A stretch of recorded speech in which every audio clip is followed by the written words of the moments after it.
after I got finished reading this book, I didn't think that I really had that much to say about it, but I ended up writing a review of it anyway, simply because I forced myself to. Um, this is another one of those writers whose names I've always recognized, wanted to read something by them, um, did in this case, and because of the experience, probably won't be doing it again anytime soon. I didn't hate it so much as I just didn't really enjoy it as much as I wanted to. The book is called The Blood Oranges by John Hawkes.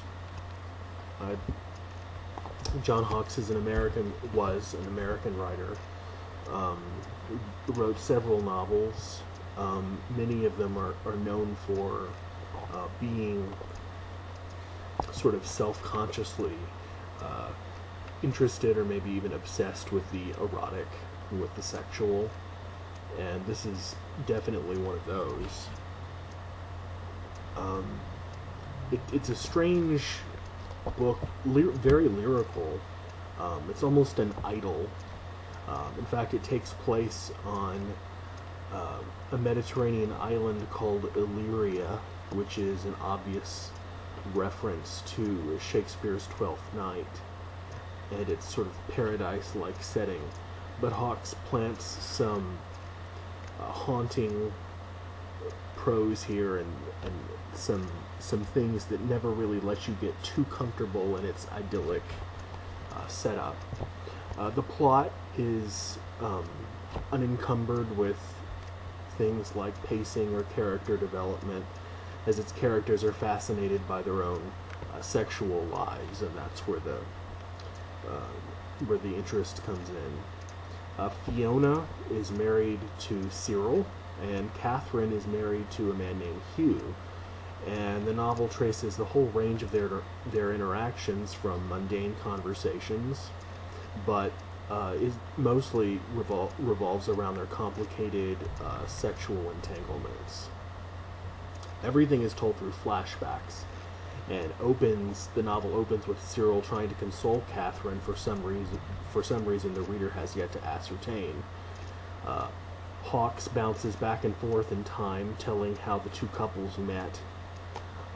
Fiona and Cyril one day look on as Catherine and Hugh are rescued from a bus that's fallen into a nearby waterway, and that's how the two couples end up getting to know one another. And sort of aside from just the conversations, you get sort of the whittling away of endless hours of them sitting on the beach talking with one another, occasionally with Hugh and Catherine's children in the background. Most of the action, such as it is, revolves around the eventual untangling of the formerly monogamous relationships between the two couples.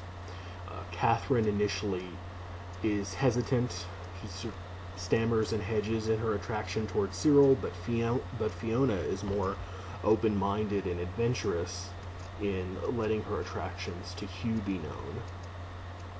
Hugh, on the other hand, tends to be slightly less cautious, and on several occasions voices his reservations to Cyril, only to be reassured that Fiona is perfectly okay with the arrangement.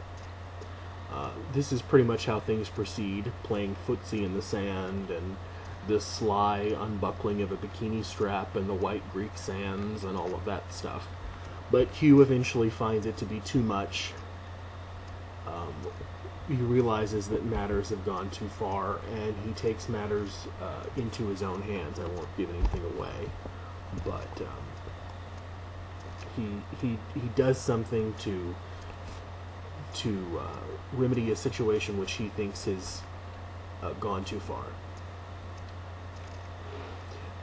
Aside from the children that Catherine and Hugh have, none of the characters are bothered by anything approaching responsibility or the needs of everyday life, or are they interrupted by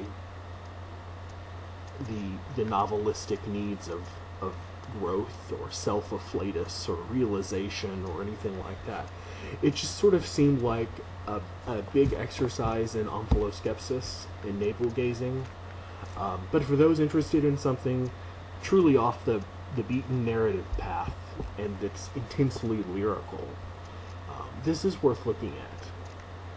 While the singular obsession of the characters seemed, at least to me, unrealistic, there was at least a rhythmic lyricism that drove the prose, that made it a unique reading experience.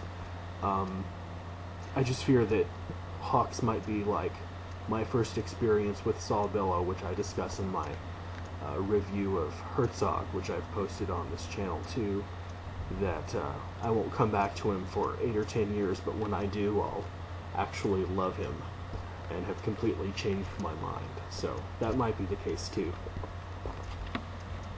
The Blood Oranges, a novel by John Hawkes.